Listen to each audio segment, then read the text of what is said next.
Well, hello, Rich. All right. Hello, Chris. So, How are you doing? Chris, hundreds. Oh, I'm great, mate. But yeah. So, starting this one with hundreds of thousands of internal communications expose how operatives secretly take control of Britain's Labour Party. The inside story of how Keir Starmer, who could be Britain's Prime Minister, leads a lawless party. So these are not my words. These are the words of Al Jazeera, from Al Jazeera, their recent Labour Files leak. Apparently, according to them, their words, the largest leak in political history. So that's what me and Chris are going to be talking about tonight. So it's a pretty big statement, right, Chris? The largest political leak in British history. Where do you want to start? What are your thoughts? Well, exactly. It's an absolutely damning headline. Really, what I think we need to look at is who Jeremy Corbyn really was, why what he was saying was such a threat to these people, and who are these people who seemingly conspired throughout the upper echelons of the Parliamentary Labour Party to take down their leader, and what are the motives of these people for doing so? Because I think the answer is going to shock quite a few people who haven't actually really looked into this issue before, who have only seen the media's portrayal of Jeremy Corbyn and the careful narrative that they cut out in order to guide public opinion into getting rid of an elected leader of the Labour Party. Yeah. I think one thing I'd like to add to this before we get into the meat of what they said is that this is not a conspiracy theory that this leak has happened. Al Jazeera has published it, but also people that have been associated or took part in the leak. One of them is a guy called Peter Osborne, and he's the former chief political correspondent for the Daily Telegraph of all newspapers. So, this guy's won lots of awards. You're not talking about fringe people with tinfoil hats on the sidelines. Yeah. You're talking about Al Jazeera, which is a very well-funded organization with lots of resources, and someone who is by no means left-wing. You're talking about the Daily Telegraph. This is hardly a left-wing character. Sorry, these are their papers. Exactly. So, and also this, the people that took part. One of them is called Andrew Feinstein, a ANC anti-apartheid activist. There's loads of people that took part in this leak and this project by Al Jazeera. So, what's very interesting is that it actually hasn't been a bombshell in the UK. Sky News, The Sun, all sorts of newspapers haven't even reported on it. It's obviously been out for a couple of days now. I know that Novara Media have published it and made some videos about it, but it is a bombshell, but it hasn't gone off in the UK yet, apparently. So, just wanted to add that before we get into the meat of it. But Chris, so where do you want to start? So, obviously, for anyone outside of Britain is going to know who Jeremy Corbyn is and what he initially stood for. It was obviously a big movement throughout the majority of our lives in the Stop the War movements, the campaigns to remove ourselves from NATO. Back in the day, he was a term that I don't think many people remember anymore, but it was a Eurosceptic. That's what they were called before Brexiteers. That was the original name for them. I quite like it, to be fair. I much prefer it to the term Brexiteer, which I never really liked, but I don't know about you. But obviously, these were a lot of the beliefs that got him elected and to be leader of the Labour Party. I think when he ran and was allowed to win, he was always considered as an underdog back in 2015. Nobody in the Parliamentary Labour Party expected him to win. He was almost the token leftist that you put on the ballot so nobody can accuse you of not being a Big Ten. When he won, it took them as a surprise. He went on a huge campaign quite quickly, in my opinion, of reassuring the establishment that is not a threat to business, which is always a scary thing to hear when your newly elected socialist leader goes on a campaign of reassuring big business. And obviously then we had the Brexit referendum where he played the field right until the very end. Nobody knew where he stood on it, which for people who watched it beforehand, like me, and I'm sure yourself, it really frustrated me watching a candidate I know can be so impassionately anti-EU look like a confused child. But you need to give an answer. Why aren't you speaking now how you used to speak, how with a passion against that subject? But he knew the limitations to his role, which is something that I think this is going to paint. This is show over the course of this episode and hopefully future episodes on this subject of the controlled left. We're going to be able to show how honest socialists, when they get into positions of power of that party, they quickly realize that there's limits that party can achieve. And I think that's the job of real socialists to sort of evidence. And what happens to Jeremy Corbyn, and similar to what happened to Bernie Sanders in the US, really do paint that. Right. So I think let's have a look at some of the ways. Have you got anything that you'd like to show? I just wanted to show, so if, for people who aren't aware, perhaps Americans or someone elsewhere in the world, the kind of energy. So you talked about the movement that Corbyn generated when he came, when he started talking and started running for leadership. I mean, he wasn't even supposed to run for leadership. It was quite a back and forth as to, they put his name on the ballot, and then it was a surprise that he won and all sorts. But he really did invigorate some sort of optimism in the British political scene. So I'll just play this quick one here from this documentary that Aljazeera has made. So just to see what kind of stuff, what it looked like, what it sounded like. We don't quit. We continue to fight until we see the movement that we need to see. Build bridges, not walls. In 2015, Labour Party members across Britain elect a new leader. He has a radical vision that challenges Britain's establishment. The wonderful campaign that I was involved with, that I was so proud to lead, brought a lot of people back into politics because they believed there was something on offer for them. Membership of the Labour Party doubles.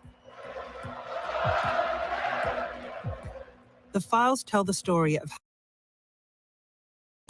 So there we've got the famous song, the Jeremy Corbyn song. Oh, Jeremy Corbyn.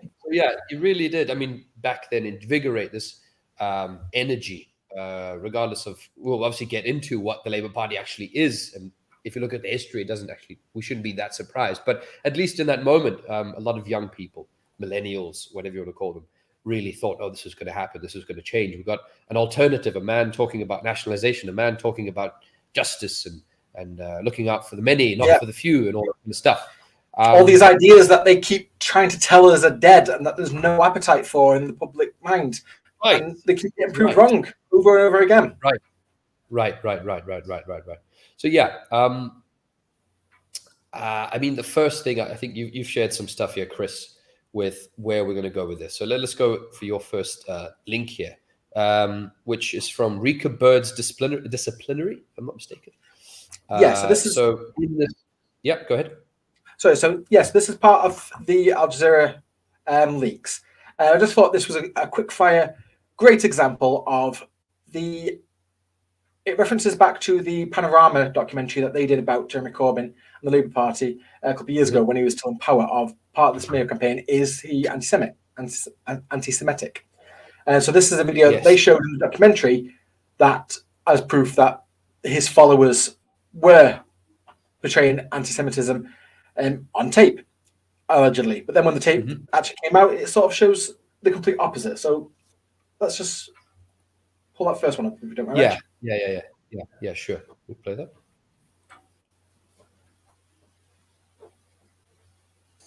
A description of Marks and Bird's disciplinary interview features in the documentary. What can you do with 60 seconds? At Vulture, you can deploy a cloud server. The interview is conducted by Ben Westerman, a party official who is Jewish. Ben Westerman received dozens of complaints. While interviewing one member, he was confronted with the very anti-Semitism he'd been investigating. And we finished the interview. The person got up to leave the room and then turned back to me and said, "Where are you from?" And I said, what do you mean, where am I from? And she said, I asked you, where are you from? And I said, I'm not prepared to discuss this. And they said, are you from Israel? Right, so that's obviously what he said to the BBC back in 2018. A kind of big if true moment.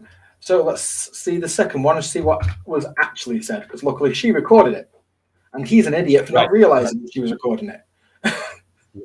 Okay, let me get this up. So if you're going to lie, first rule is don't do it on camera. Yes, yes. Okay, 1 second, let me get that up for you.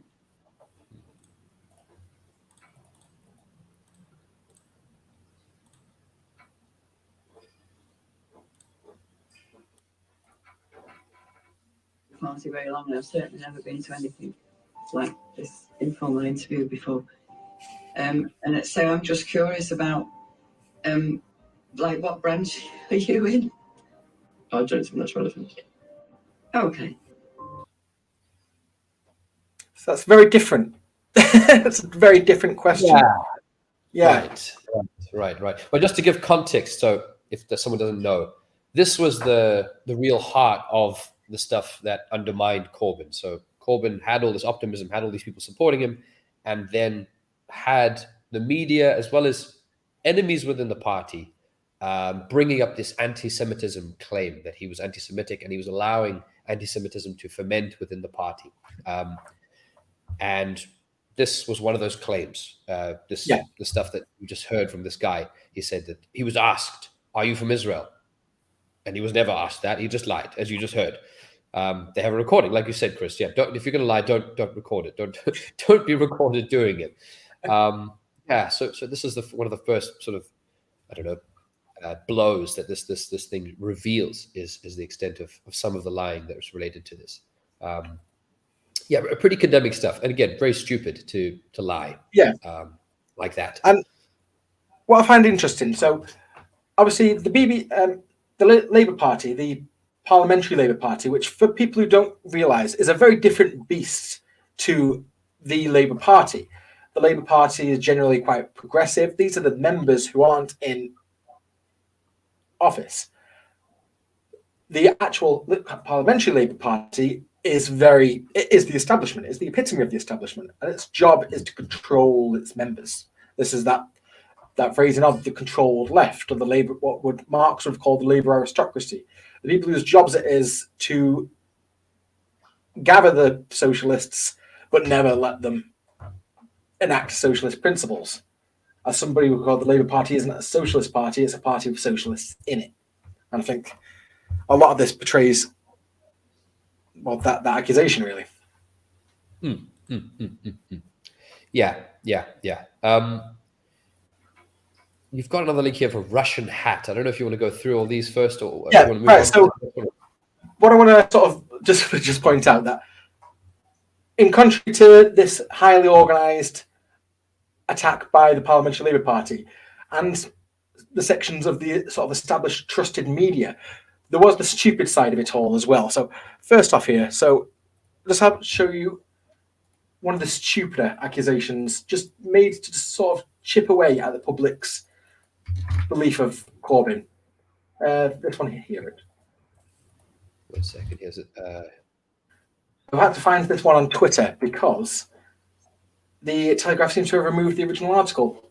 I tried to find your link there.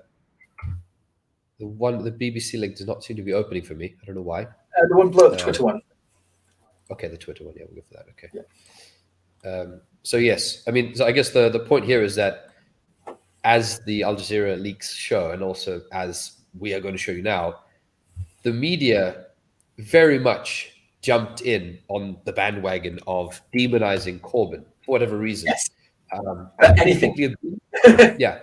And so one of the things that the Labour leaks file from Aljazeera does show is that the media were very happy to publish and distribute and broadcast all sorts of stuff about Corbyn. Okay, so here we go. So I've got your thing open up now.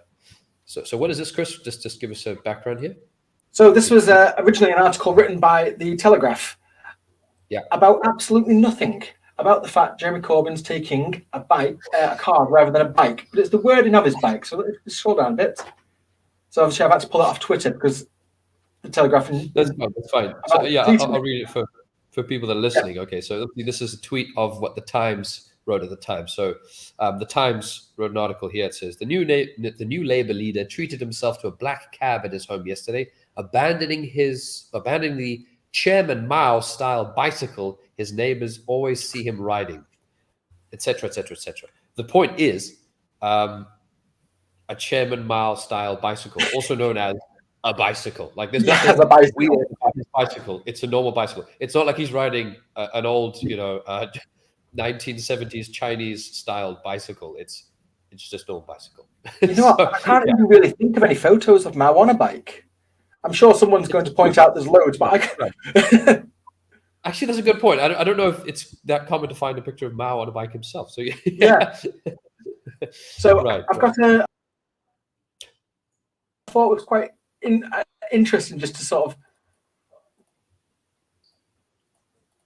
point out the lengths that will go to attack him for anything, because this one actually directly involves myself and Rich.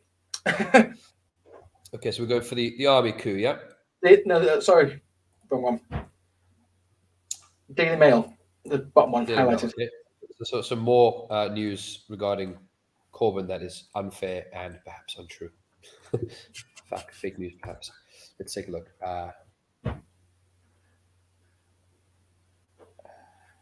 Okay, here we go. Yeah, 1 second. Okay, I'll just read this one out to you. So this is from the Mail Online to the Daily Mail Online. And it says, Corbyn accused of keeping controversial company after addressing May Day march featuring communists with banners of Stalin. Okay, so there's a very familiar lot to me. Yeah, I believe there's me in the background, and I believe you're just off to the side carrying. Yeah, I think I'm somewhere over here. Yeah. I can show you that we were not there to attend a Jeremy Corbyn rally. Yes, so Corbyn had nothing to do with this. It was nowhere near this. We were not there for him. Yes. Okay. So yeah. So the Daily Mail obviously tried to then to try and link Corbyn as closely as possible to all sorts of things. Stalin, Zionism here, anti-Zionism, Hitler's in there. So you got Soviet dictator. Got a lot of cool buzzwords that would attract attention and generate lots of hate for poor old Corbyn here. Okay, yeah. And there's the last one here, which I just thought paints just to add to the same painting, really, from the BBC. Okay. So the BBC did a episode, as did many episodes, on Corbyn. But what was really captivating about this particular episode was the backdrop they used. I don't know if you can imagine what type of backdrop you'd want to use if you want to try and smear a centre-left candidate as a Russian agent or a potential communist, but you probably guessed what is exactly going to appear on the screen now. Chris, I can't get this link. I don't know why it won't open the specific one. Have you got a link to that?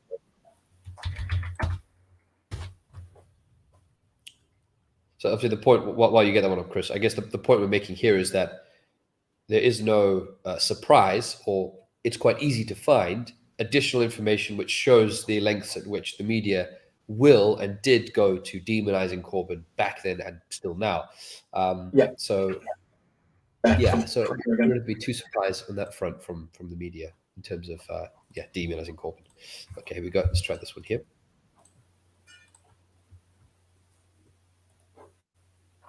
Actually, that's working. Oh gosh, okay. So we've got Corbyn wearing some sort of hat here. Okay. Oh man.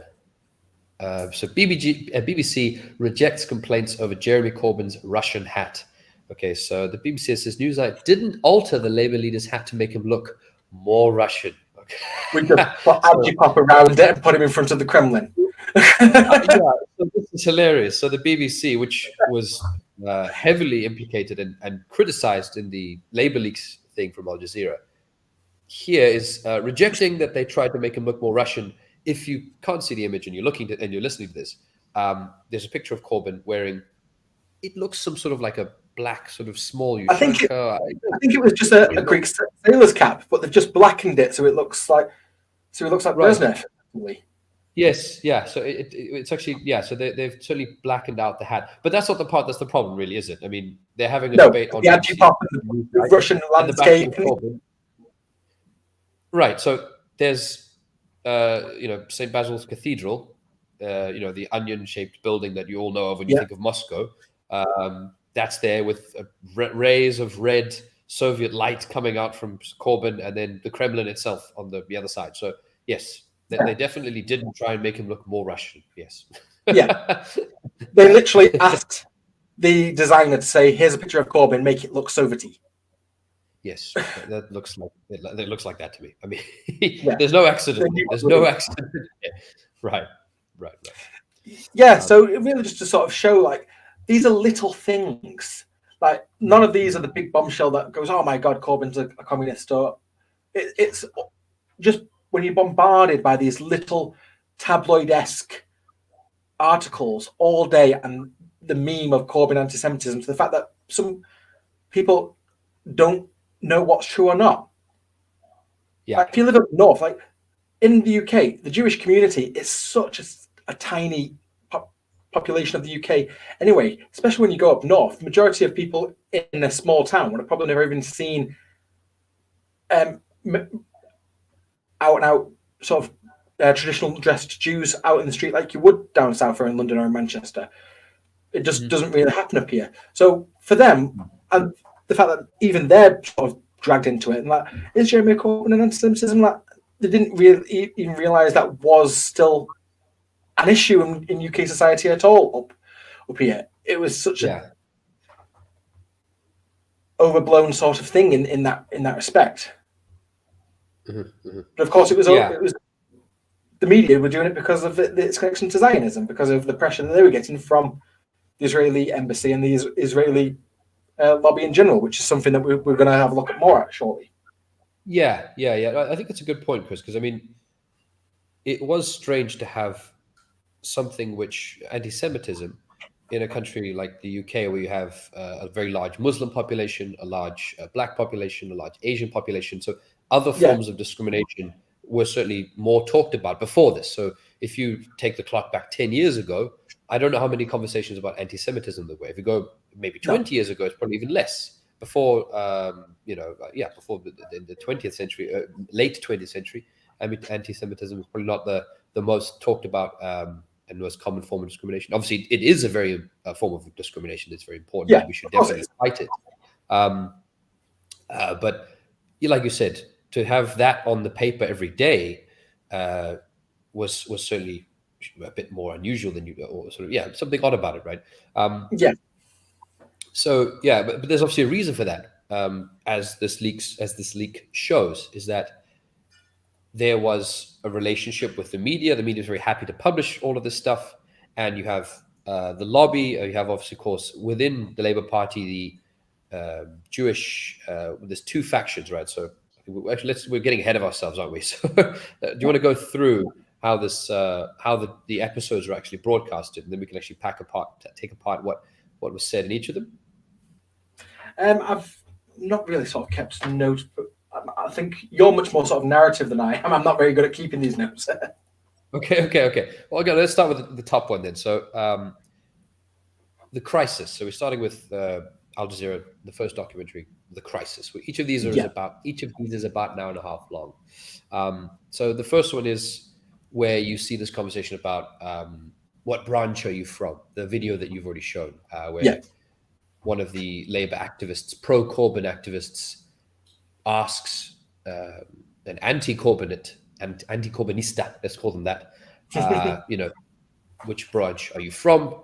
He then reports that she said, "Are you from Israel?" Which he then says that's a form of anti-Semitism, because she assumes that I work for or I'm pro-Israel or am Israeli because I am Jewish and I am against Corbyn. So this was the big thrust. So that was the thrust of the whole anti-Corbyn thing. At the heart of it was trying to make him sound like an anti-Semite. And obviously there's a lot of ridiculous elements to that, Chris, right? Because Corbyn, someone who got arrested for protesting against apartheid in South Africa in the 80s and was always been an anti-racist.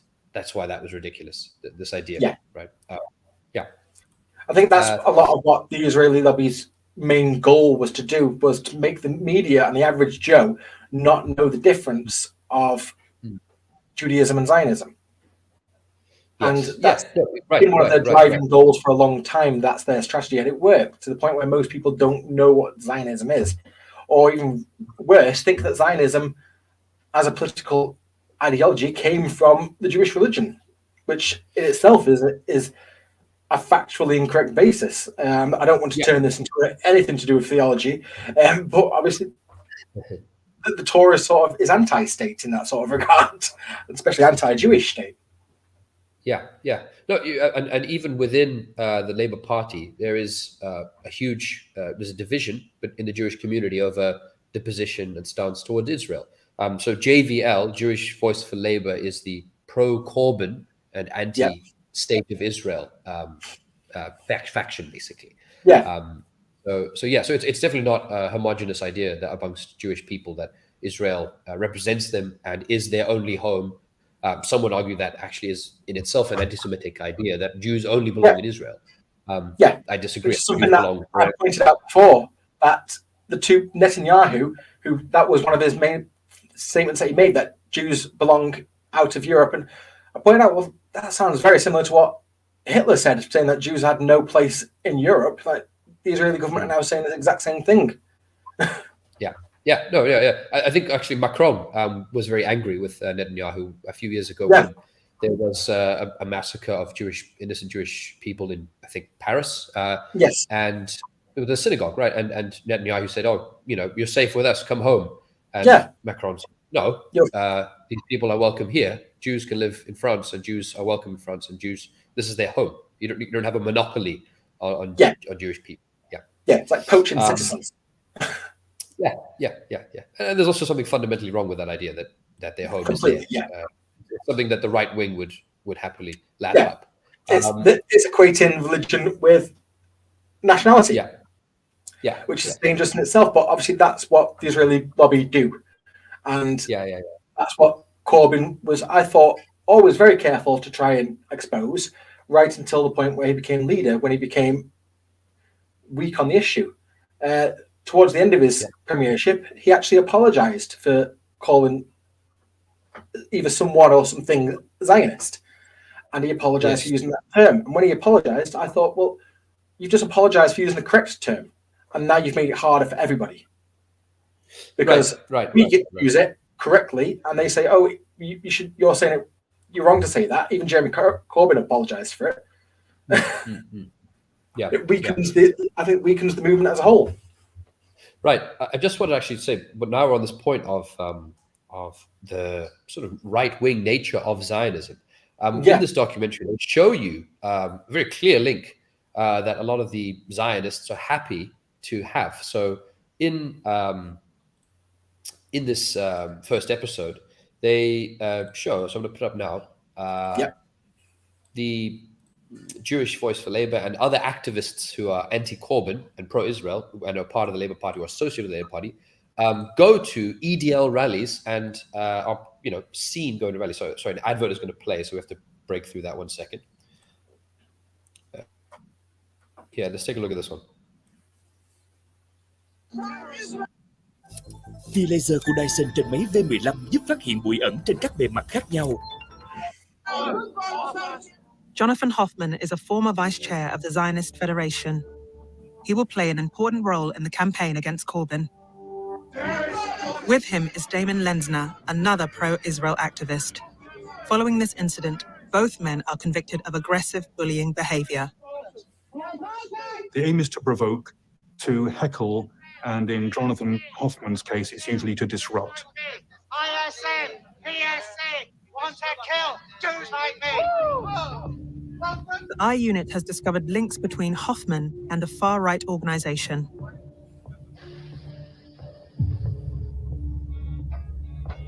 Members of the Racist English Defence League, or EDL, attended a demonstration that Hoffman helped organise. He is photographed alongside Roberta Moore, the founder of the EDL's Jewish division. She will later express her admiration for Anders Breivik, the neo-Nazi who murdered 77 people in Norway. From around June 2010. It's such a bizarre time that we're living in, where the far right and the neo-Nazis are painting themselves as the protectors of the modern Jews. The fact that you'd see at these rallies these right-wing flags and the St. George's flag being used like that, like the way right-wing nationalists do, also holding an Israeli flag. Yeah, I mean, this is one of those things. And I mean, I don't want to tie this into Ukraine and Zelensky, but Zelensky is also a Jew, and he then claims, I can't possibly be a neo-Nazi and I can't possibly have fascist because I'm Jewish. That's it. Well, here you go. I mean, there's the EDL, all-right, neo-Nazi organization, waving the Israeli flag and protesting hand in hand with Zionists. So yes. there is a strange time. It's a really strange time. But there it is. You can see it with your own eyes. There's no question of the link between the far right and extreme Zionists. They're happy to march and be taken and have photos taken together. There's some other stuff that they said. There's some ridiculous, some of the descriptions of Muslims made by this woman. But actually, I'm not going to share it because it's just absolutely just terrible, horrible things to say about Muslims. But that's the woman who was marching with Hoffman there. She's a complete racist, a complete Islamophobe, again. And this Hoffman character is happy to march with him. And this Hoffman guy plays a very important role within the Zionist lobby within the Labour Party. I think that was the marriage convenience, isn't it? Because obviously, in this culture war that they propagate, Israel are the sort of militant bullhorn for the civilized sort of West to use against the barbarous Islamic East. Obviously, issues like Palestine, they've won the public court of opinion a long time ago. So the Israeli lobby have to appeal to these very small minority, but a very vocal minority of right-wing extremists. Definitely, yeah, definitely. Not just on the streets, in the Parliamentary Labour Party, as we're going to see as well shortly. Yeah, and also just within the media, that guy Hoffman is given a panel. He gets to speak on a very important BBC talk show. And sits there. He's some sort of expert and not some sort of lunatic, which actually, when you see him on the streets, he is a militant, hardcore Zionist lunatic. So the next thing with there's a lot of things that are covered in that first episode of The Crisis. So we've shown you the link between the EDL and the Zionists that was shown there. Some other stuff that they showed was a WhatsApp conversation between 3 senior Labour staff where they talk about Jeremy Corbyn and how much they hate him, basically, behind his back. And this is a very important part to understand about the whole series, is that along with the media and along with a different faction, the actual bureaucrats, the staff that run the actual organization of the Labour Party. So I know you have the Parliamentary Labour Party, like you said, but that's more of a political faction. When you're talking about sort of what would be civil servants, if it was a government, people that are permanently there, and whether it's one faction or another leading the party, you have some people that tend to just get given administrative positions and kind of keep going with whichever leader, whichever camp is in power. Sort of unswayed by political aspirations of new. Party machinery. Party staff, party machinery. These people. It was these people sharing texts, WhatsApp messages, talking about how much they hate him, how crap he is, and all sorts. And definitely conspiring against him. So and also just to add to this, Owen Jones. I'm not a massive fan of myself, but he also wrote a book called This Land, which references and talks about a lot of what the Labour League also talks about, which is the machinery working against Corbyn. So the actual party machinery conspiring against him. Backed up by his book too. Just to talk about that word as well, the machinery and the sort of apparatus that they pulled out very quickly. This wasn't something that needed building to get rid of Corbyn. It was already there. And just to talk about, so in the 80s, for anyone who doesn't know, there was a huge scandal within the Labour Party of what they called Trotskyist entryism. So there was one of the big left-wing movements in the 80s was a Trotskyist group called Militant Tendency. And the Labour establishment were very worried that this group was taking over the Labour Party's ground roots movements. So they basically used this apparatus of these unelected bureaucrats to purge any leftist element from the party. And they have literally at some points copied and pasted entire texts of that processes to be used now against Militant members to do the same thing to Corbyn, what they did to them. So it was already built apparatus that they knew how to use. It's just been because the 80s was such long ago when the young people saw it happen to their new exciting leader. They didn't know. They didn't know that the state could do this. Yes. They didn't know one of the parties could do this. Yeah, and speaking of the state, here's another piece from the Al Jazeera's first episode, which shows, again, the BBC's role in propagating this idea and presenting Corbyn in a certain way. For a review of the disciplinary process into anti-Semitic complaints. Người ta nói, Gaza là nơi chứng kiến những phép màu. Hãy cùng xem những đột phá nào. There was a risk, he said, of muddling up political disputes with racism. How did you interpret that email from Mr. Milne? The same way that all staff in Labour's head office did, which is that this was the leader's office requesting to be involved directly in the disciplinary process. Our investigation finds that Communications Director Seamus Milne is specifically asked for his view by Emily Oldknow, an executive director who oversees the disputes team. Milne is also referring to a very specific case. James Schneider worked alongside Milne and has the full email that Matthews referred to in the Panorama programme. It reads, "This member is a Jewish activist, the son of a Holocaust survivor. If we're more than very occasionally using disciplinary action against Jewish members for anti-Semitism, something's going wrong, and we're muddling up political disputes with racism." Quite apart from this specific case, I think going forward, we need to review where and how we're drawing the line if we're going to have clear and defensible processes. So how this is used is just the red bit. Right. So as you can see, the BBC presented just the two lines and completely took the context of what was actually being said, deleted it and just presented it in a particular way. That's the BBC, the monopoly, the state monopoly, broadcasting that to everyone who watches it, which is essentially the whole country. If you didn't know it was BBC, you'd think that it'd been edited by somebody in the Labour Parliamentary Party. The fact that this is from a news source that is allegedly independent of two of the main political parties, it's surely state propaganda at that point. That it's not even, that's steps beyond journalistic dishonesty. Yes. They've literally edited and stuck things together to portray them in a completely incorrect fashion. Yeah, it's blatant. Absolutely. So I'll get into the next one then for you, Chris. Since I've already picked these, I'll add your comments. So next one is not a video; it's just a point, which I think really can wrap us up for the first episode, as in the discussion on the first episode.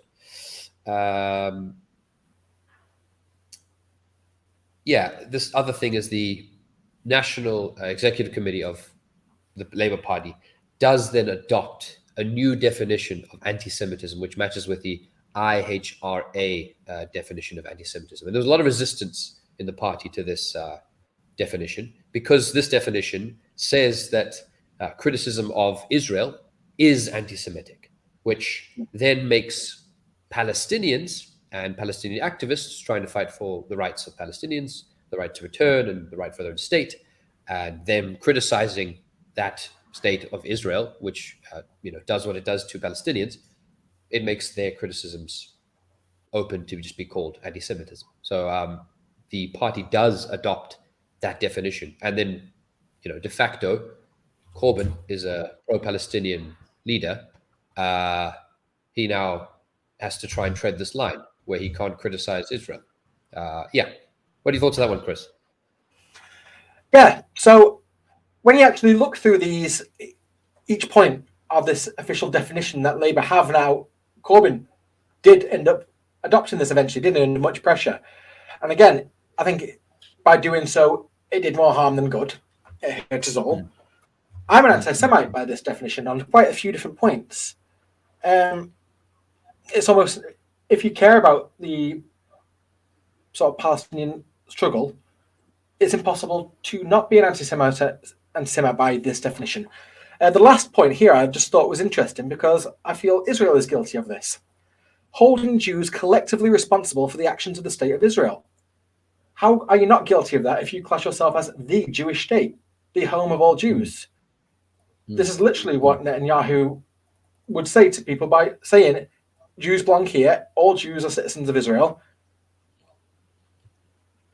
Isn't he guilty of that last point and that definition, if you go to be petty about it? Observation, I can see some logic there. Absolutely. In terms of this one also, it's just important to remind ourselves that there obviously is something called anti-Semitism, and they do show the examples of anti-Semitism that were brought up, and we should be mindful of these. So, when you're talking about people that are obsessed with talking about the Rothschilds and that there's an Illuminati controlling everything with a secret banking cabal. I mean, obviously, under capitalism, these are anti-Semitic tropes. Yeah. So there's a particular phrasing of this kind of stuff that makes it anti-Semitic. So when you start talking about that, that's what the anti-Semitism that they were talking about.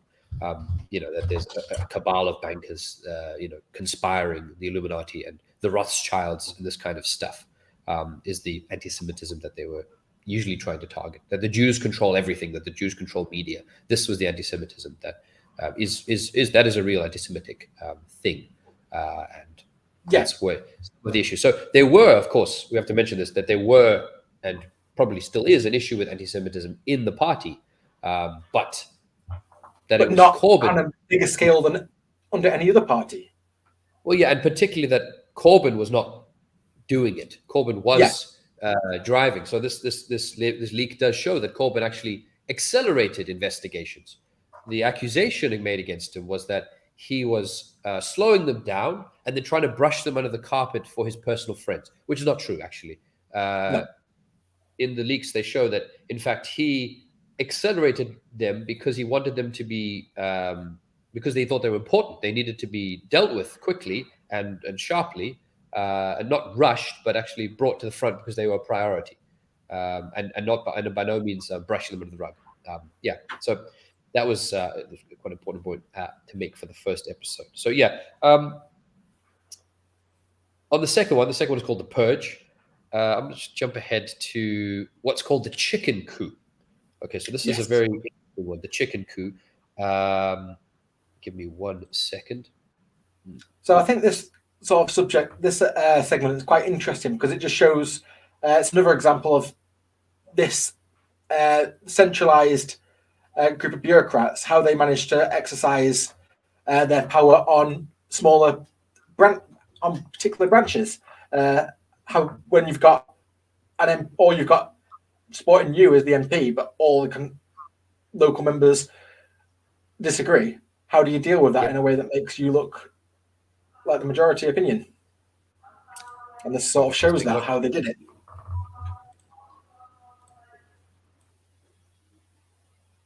Meeting.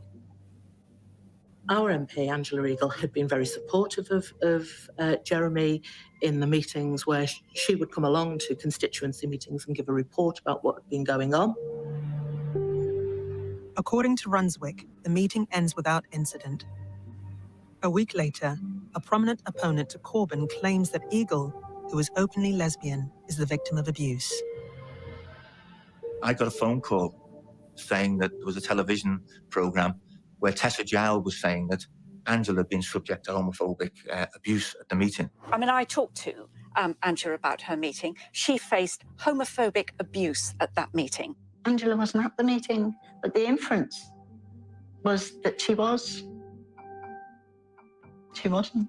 Activists and members of Parliament and their staff are facing day in, day out harassment and, in some cases, intimidation. I rang other people who were at the meeting. It was just a complete shock. We didn't know anything about it. No one heard this, you know. The sort of people be, you don't use language like that. There was no homophobia or intimidation at the meeting. It's a very small room, so it would be very easy to hear what was being said by other people. The national media seize on the story. There was articles and television interviews saying that there'd been people shouting that Angela was a dyke, that there was homophobic gestures made, and repeated homophobic comments. Then over the days and weeks to follow. Right, Chris, thoughts on that one? It's just amazing as their ability to make something out of nothing. Mm-hmm. Like, just another stick to beat him with. Yeah. I mean, and also, like they said, it didn't happen. It didn't even happen. So, you know, like, usually your elected voice is the one who's going saying that. Like, how do you fight that? Yeah. And also, I mean, that's also concerning because if they can just come up with something and it gets broadcasted by even, you know, The Guardian even published it, which is a very pro Corbyn paper at the time, at least. They published it, all sorts of papers published it. There's no truth at all. So how do you fight, you know, people and an organization and tactics where they won't even rely on any inch of the truth or anything that even happened? They could just come up with a controversy like that out from nowhere. That's scary. Heavy tackle. Because it just shows that the way these sort of stories can get out and the way you can use them, all you've got to do is make an accusation and tell social media. That will be spread and retweeted and passed around so many times. By the time you've woken up and checked social media and like been accused of the worst things, that nobody cares to fact check at the beginning. The damage is done. Yeah, absolutely. Yeah. And there's an expression which is used a lot in this series, which many people use all the time. A lie can get around the world before the truth has even had time to put its pants on. Yes. You know, and this is very true when it comes to this incident as well as lots of other stuff, controversies and whatnot. So this second episode, it's a great point with the silly articles that they wrote about Jeremy Corbyn. Is everybody remembers the silly articles, but what they don't realise is 99% of the time, a few weeks afterwards, the Sun will have been ordered by court to write an apology to Jeremy Corbyn, which is a tiny little column like this. Nobody remembers that was forced to happen because nobody sticks around for the apology. They care for the story in the first place. Right. You can say what you want, exactly. Apologise afterwards. It doesn't matter. Yeah. The redaction is always small. Exactly. The redaction is always on page 5 or whatever. Yeah. You know? Absolutely. Yeah. So yeah, this next one, this episode, The Purge, Chris, it also then talks about momentum and the militant tendency, which you've already discussed, the 80s and how there was this entryist group that tried to take over the Labour Party and push it left, and it was defeated, and all their tactics were and how to deal with them were passed around, and that became very much the obsession of the right side of the Labour Party, that they must always be ready to fight a new form of the militant tendency, which I think they went, you know, very far with in terms of fighting Corbyn, who actually wasn't even that militant. No. The next thing, though, is to talk about it's a party. I'm going to play it from episode 2. Here we go.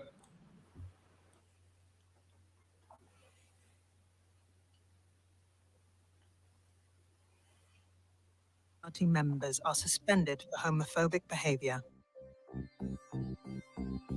But Matthews keeps the constituency party suspended for over a year. He emails Oldknow. I have every sympathy for the fact that Angela is still in a difficult situation as they are properly organised in her constituency. Matthews also recognises that Wallasey's membership supports Corbyn and not Angela Eagle.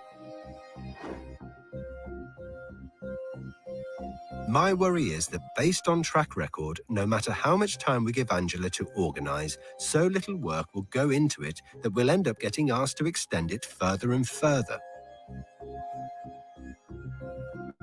So we have no democracy.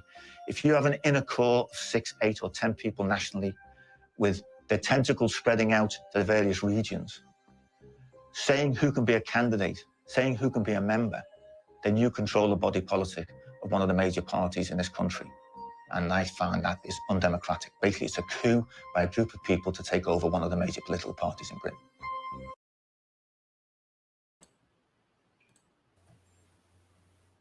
Pretty damning, right? I mean, It is and he's pretty absolutely right. He's absolutely right that you can have an elected member in this constituency. You can think, okay, well, we have this party and we're doing this stuff and we're taking part in democracy, but the people at the centre don't like him. They find some bizarre scandal, in this case being a homophobic incident, an accusation of a homophobic incident, which never happened. And then they are able to suspend that, either the member or the branch, and cut them off, basically, and stop them taking part and contributing towards the political process, the body politic, as he calls it. Absolutely true. Absolutely true.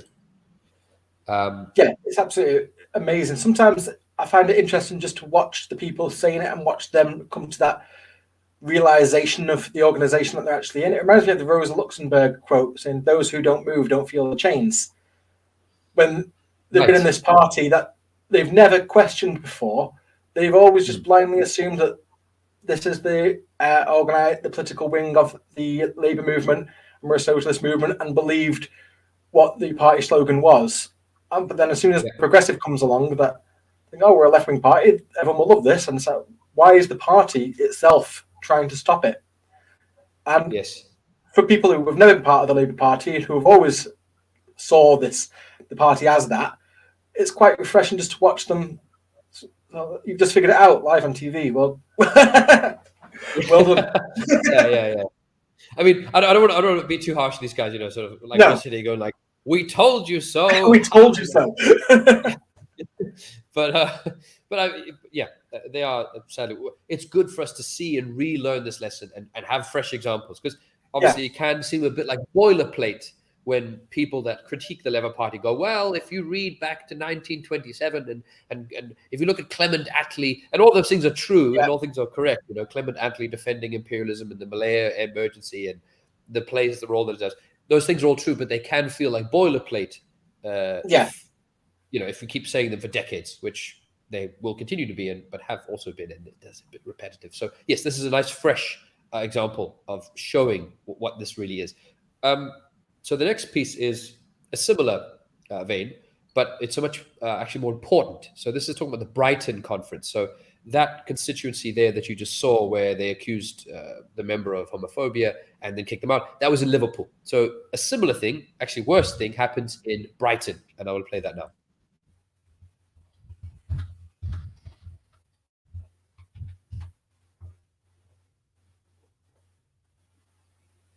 Decided we would run a left slate, which we did.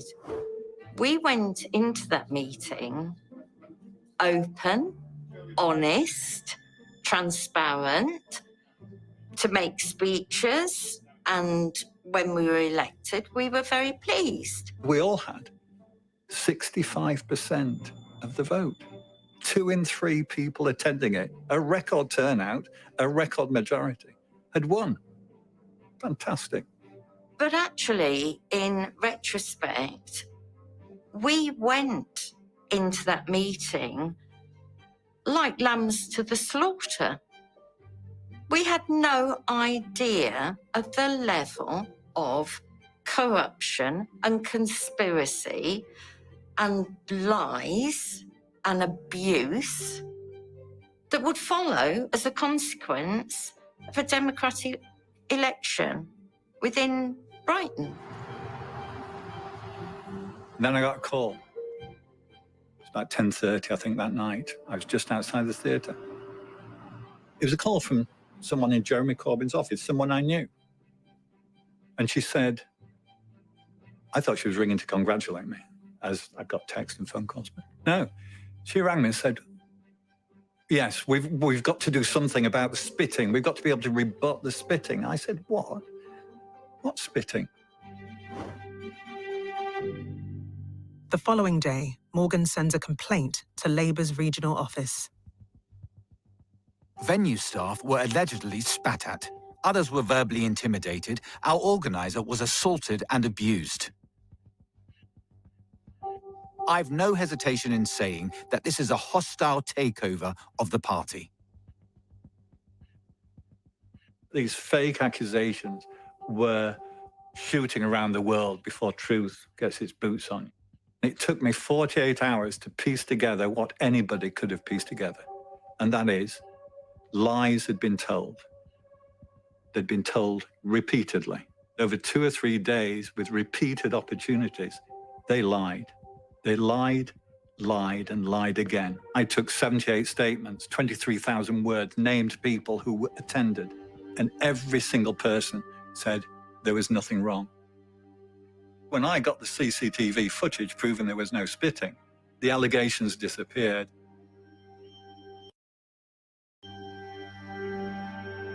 Despite having no evidence that spitting or aggression took place, the files show that Labour's legal unit is intent on overturning the victory of the pro-Corbyn faction. So there you have it. More thoughts on that one, Chris? There's just no limit to what they'll grab. It's like they find out that the left of the party's had a meeting. It's like, right, was anything, any littering, anything. Yeah. Any reason to try and discredit them.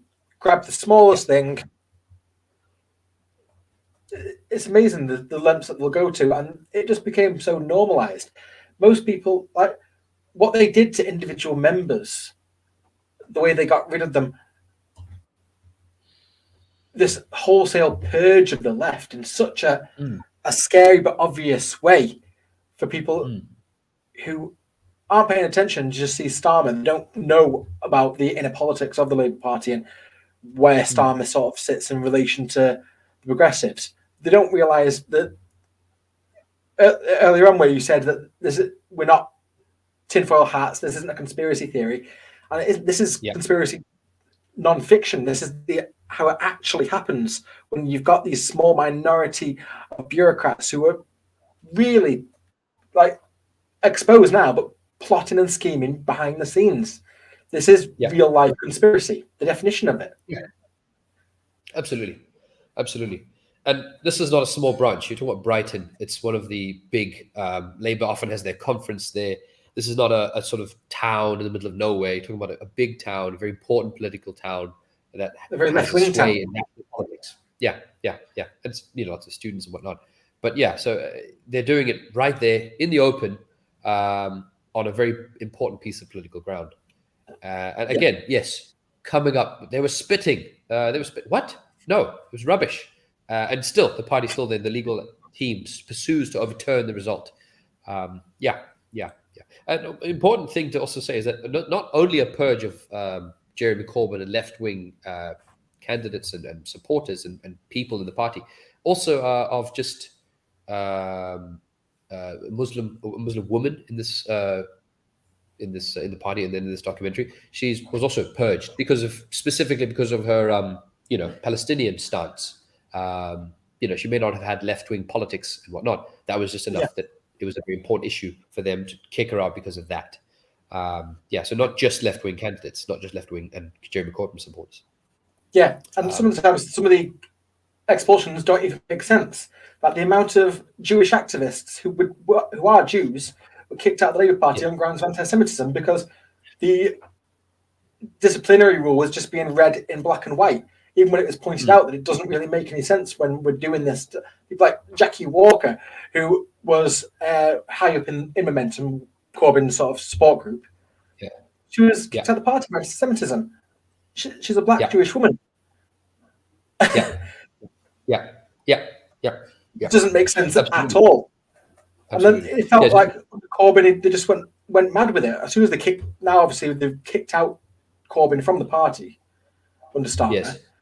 But sacking people from the party like Ken Loach, who's one of the UK's best left-wing filmmakers. If anyone's seen things like I, Daniel Blakely, Kes, the film about the Spanish Civil War, Land and Freedom, he did that, didn't he? Which was quite a good film, if I remember it. Kicked out of the party on grounds of anti-Semitism.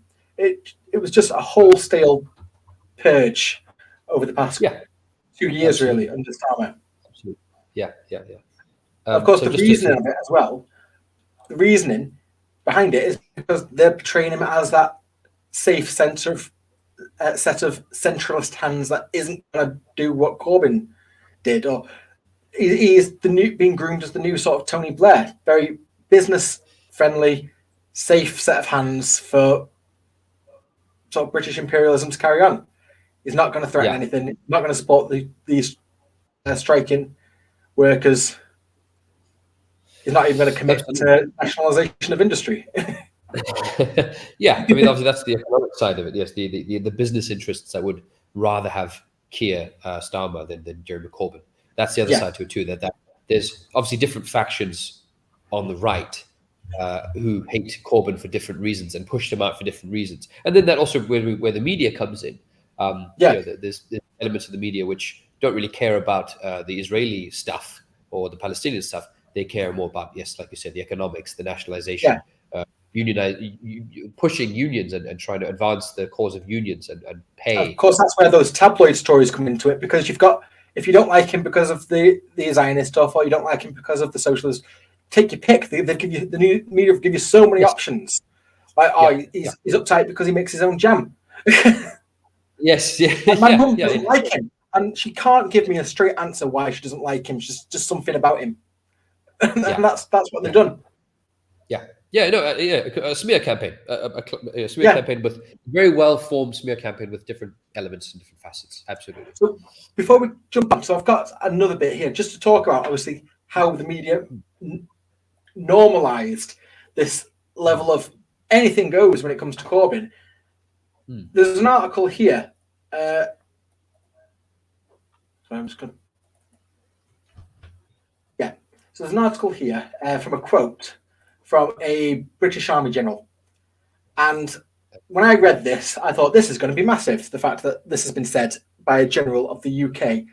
Like, surely nobody's going to ever stop talking about the fact that the British Army general said this. And it just didn't. It just wasn't a big deal at all. I thought this is a scary sort of circumstance where the British Army can say things like this. Do you want to have a look at it, Rich? Yes, I'll read this for the podcast, folks. So we won't stand for it. Army top brass warn there will be a mutiny if Jeremy Corbyn becomes Prime Minister. So a serving general predicts mass resignations in the military, I assume, if Labour wins the next election. He said the army would be forced to take direct action against Mr. Corbyn. Labour leader has publicly called for abolition of armed forces and Trident. However, he faces a shadow cabinet, blah, blah, blah, blah, blah, blah. Yeah, so this is a general at the time. And this is from the Daily Mail, so we were reporting this. Yeah. And so for any of our viewers who happen to reside on land instead of the sea, a mutiny is what a coup is called when it's at sea. So what he's actually saying is there'll be a coup. But that's okay for that to be said by a British general. This isn't a third world banana republic threatening to take over an elected president. This is what's meant to be a stable country, where a general can threaten to the media, the mainstream media, that the army will rebel against a Corbyn-led government. That's insane that was allowed to be said. Yeah. Well, again, this is what's been very interesting about this whole Corbyn affair, is that the media have not put out the stuff that's defending him and are very quick to jump on the stuff that attacks him and stuff that undermines him. So obviously Daily Mail readers are very pro-military. So for them to hear that a general doesn't like Jeremy Corbyn, then they'll be like, well, we better, we follow our boys, we follow our lads. Yeah. And the general saying that he's not a good person. So yeah, he probably isn't, sort of, it's very much within that sort of readership's thinking. If you support the troops and the troops are saying bad, well, then he must be bad. Yeah. Geez. Okay, so I suppose it's a decision for yourself, Chris, if you want to carry on with this one, or should we make this into a two-parter, three-parter? I'm not in any rush. I'm happy to move on if you're happy. Okay, let's carry on. Yeah, it's fine. So we've gotten to the crisis. We've gotten to the purge. We've talked about the Brighton situation. So, yeah, apparently in Brighton also, this is where anti-Semitism was first used against Corbyn. So Jeremy Corbyn supporters were first testing ground. Used. Yeah, it was a testing ground. Yeah, exactly. And they also talk then about another series that Al Jazeera ran on, which was how the Israeli intelligence services operate within the UK and make things difficult for pro-Palestinian members of parliament in the UK. In fact, so I'm not going to play this clip, but I'll just tell you what happened. So the investigation that they did run, Al Jazeera, was so successful that they actually managed to get an Israeli diplomat. I say diplomat because Boris Johnson had to make an address in Parliament where he said that agent has been kicked out. So it wasn't a diplomat. He was clearly... And they did say his cover had been blown. Yeah, his cover had been blown, and Boris Johnson said, yeah, he's been kicked out because I'll play what he says. He says, where is he? We go, 3812, give me a moment.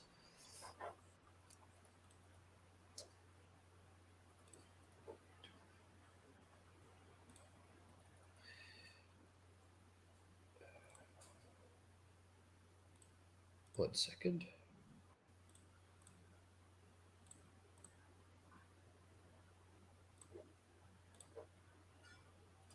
So it's interesting because obviously the British government said that he's not a diplomat. He says in his own word, he works for the embassy. So, well, what he does then, the definition of that would be a spy. He's an Israeli spy at that point, isn't he? Right. I think that's important. That he wasn't actually a diplomat. He was a spy. I mean, Boris Johnson says he's an agent. So I'll just play this quick clip here, which I think does show also what the guys have been well and truly blown.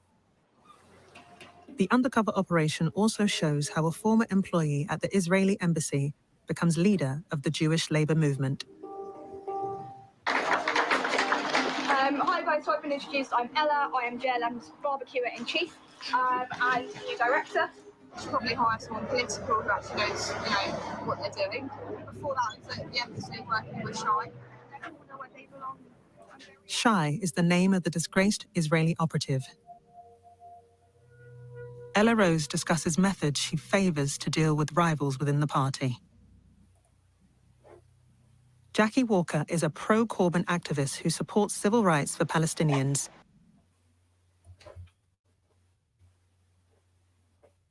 Yeah, sorry. So the clip is not there where Shai, the operative, talks and he says basically, oh, if you could give me a list. So he was caught in a restaurant saying, if you could give me a list of,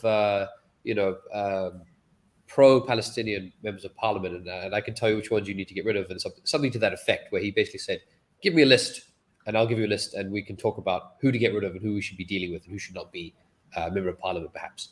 Yes, and I've got to be that man here. Pardon? This one here labelled. Yeah, you've got it.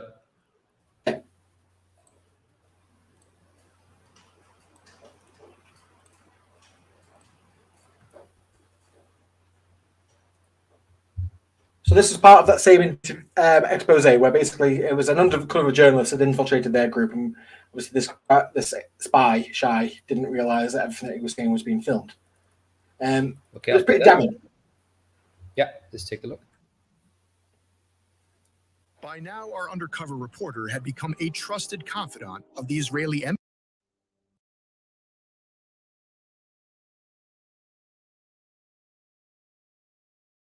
embassy's senior political officer.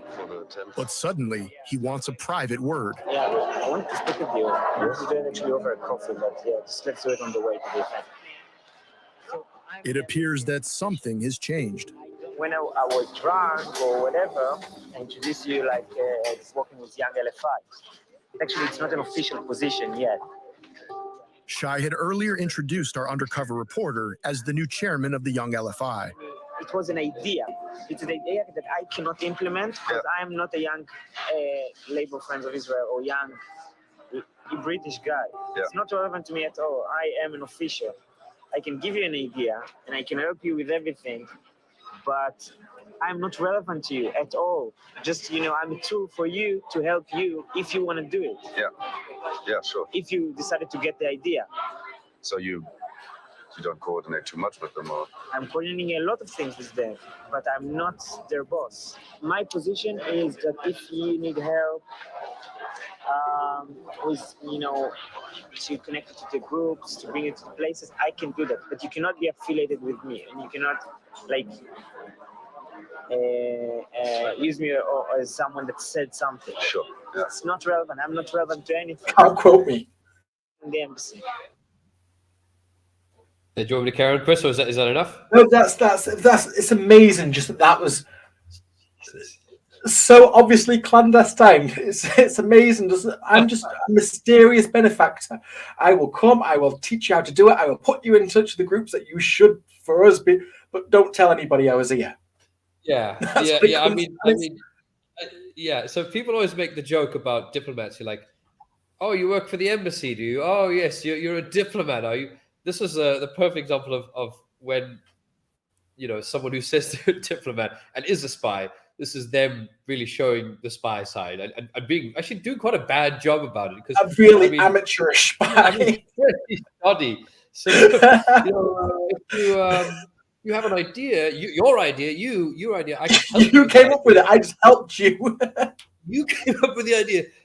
If you want some help with that, yeah, sure. I can organize stuff for your idea. I do this all the time. Yeah. So this idea, you know, that the one side of the one faction, the pro-Israel faction of the Labour Party, that they're not agents of Israel, and they're not. They don't have a. There's no Israeli connection. There's nothing going on there. The Israeli government doesn't get itself involved at all. It's rubbish. Absolute rubbish. I mean, it's also incorrect to say that they're all controlled by Israel. That's not true. It's also important to point out what this guy is and what he was doing.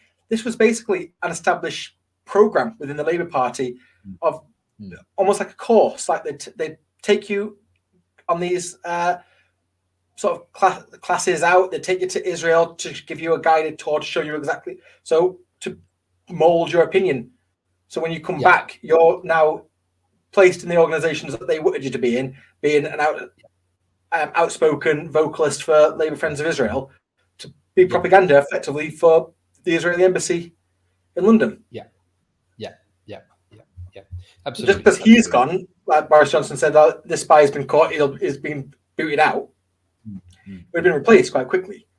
And you see evidence of this quite a lot. The BBC does it quite a lot whenever there's a killing of Israeli soldiers shoot militants who, whilst they're in hospital. Later on, the BBC first off will write the article, and then you see the invisible hand of the Israeli embassy ringing them up saying, no, you need to change this headline into something more ambiguous. Like, you can say Palestinians dead, but don't necessarily write it in a way that sounds like they were died because we shot them. Just, they turned up, and we turned up, and they died. And you can see that editing sort of control in the way the headlines are changed after the initial posting, which is always quite interesting. Yeah. Okay. So we've got a few more of this this episode, so the Purge, to talk about one or two more things. But it's only a minor point. It's the doxing. So this was it's actually a lesson in terms of how doxing. We always talk about doxing as being something that activists do. That, you know, sort of people that are trying to make changes. Of, you know, people get doxed because he said something racist, or they made a mistake, or something like that. The silly tweet 6 years ago. This is doxing being used is a political tool by you know, party machinery, by the elite. So this is a one here which fits in with the rest. Oh, 1 second, so I've got to try and find that now. Hold on, 59.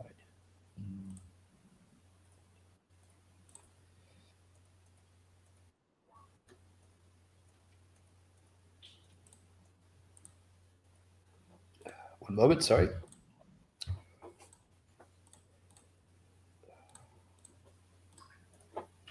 Accused of anti-Semitism. I'm at home with my family, and I start seeing these things appearing on my phone about me being a vile anti-Semite. and completely disgraceful.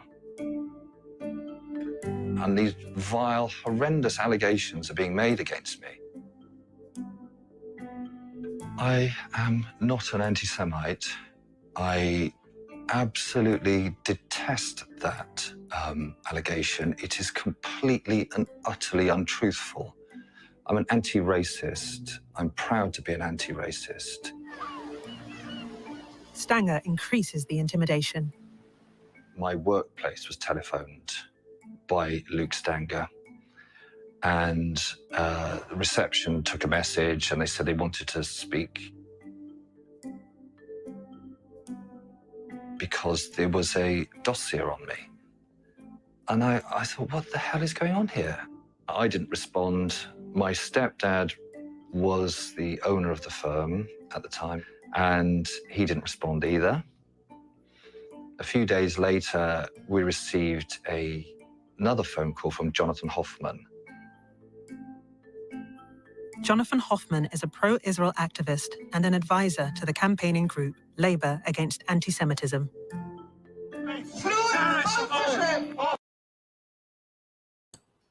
So there is again old John Hoffman, the very nice man. But yeah, just that individual there, the gentleman who was doxed, who had his work phone and people tweeting about him and people saying, "Are you happy having this anti-Semite work at this company? What do you have to say about this man's record?" That kind of stuff. He also had death threats and all sorts of horrible stuff said about his mother, his phone, and he's traumatized, completely traumatized, the guy. And his father, who then also died, and he says that this contributed to the hastening of his father's death.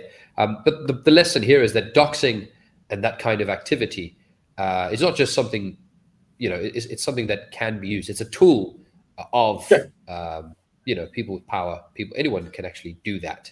It's not always something that is done for good. Usually we think, oh, it's a Nazi losing their job, or it's a bigot losing their job. Not necessarily. It can happen to anybody, and you never know who's the one who started it. Yeah. That's the problem with this sort of anonymous rumor mill, where you never know who said this first and why it's been said. Everything's said for when you get like progressive voices taken down because somebody found an inappropriate joke they made on Twitter back in 2010 when they were 20, and it's like, who had the motive to go back that far to find this in the first place? It's not just sort of. It's not to help in any sort of self-criticism to help them become a better candidate. It's someone done it maliciously to destroy that person. Yeah, definitely. So, Chris, I think that since we have a whole nother episode to discuss, and we've got two episodes to discuss, and they're both got some bangers in them, and we've got stuff about. We should take a look here. There's so many things. Comments made by the chief political correspondent of the Daily Telegraph, his sort of summary of this stuff to talk about the hierarchy of racism that they have within the party, how anti-Semitism is top and anti-black and anti-Muslim stuff is second or third or fourth. There's loads of things to discuss. So I would recommend that we actually have a two-parter on this, and our second episode we can continue with this if you're happy with that. Yeah, and also I feel like we've got a lot to talk about with the Labour Party, how it's had this sort of corrective movement by the Labour right wing to where it's going now. It's got its purges in full swing, and it's sort of its future for the foreseeable future of the Labour Party. So I think this idea of this segment of a controlled left should be something we can sort of spin out into a few episodes. We've got some interesting figures overseas that I know we want to talk about, people like Bernie Sanders. I'm sure there's many others similar that we'll want to discuss. So I can see us coming back to the subject quite a lot, to be honest. Yeah, so definitely. So if you are watching this, so there will be a second part to this. Next week we'll be going into the remaining parts of the leak, what they discuss, and then, as Chris just said, branching out into what this means for the future Labour, as well as how this relates to other parties and individuals such as Bernie Sanders and who knows, some other ones. But Chris, any final statements? I think you had a quote for us, perhaps? So in my sort of research preparing this, I found a quote, very, very old quote, but very relevant one. This is from The State and Revolution by Lenin. So take any parliamentary country, from America to Switzerland, from France to England, Norway and so forth. In these countries, the real business of the state is performed behind the scenes and is carried out by departments, chancelleries and general staff. Parliament itself is given up to talk for special purposes, for the purpose of fooling the common people. And I think we've just witnessed that in the past hour and so. Wonderful. Great quote, Chris. And yes, we'll catch you next week for part 2 of this and going into more of that. So thank you very much for watching. Please like, share, subscribe, and we'll catch you next week where you can hear the rest of this. Thank you very much. See you all next week. See you next week.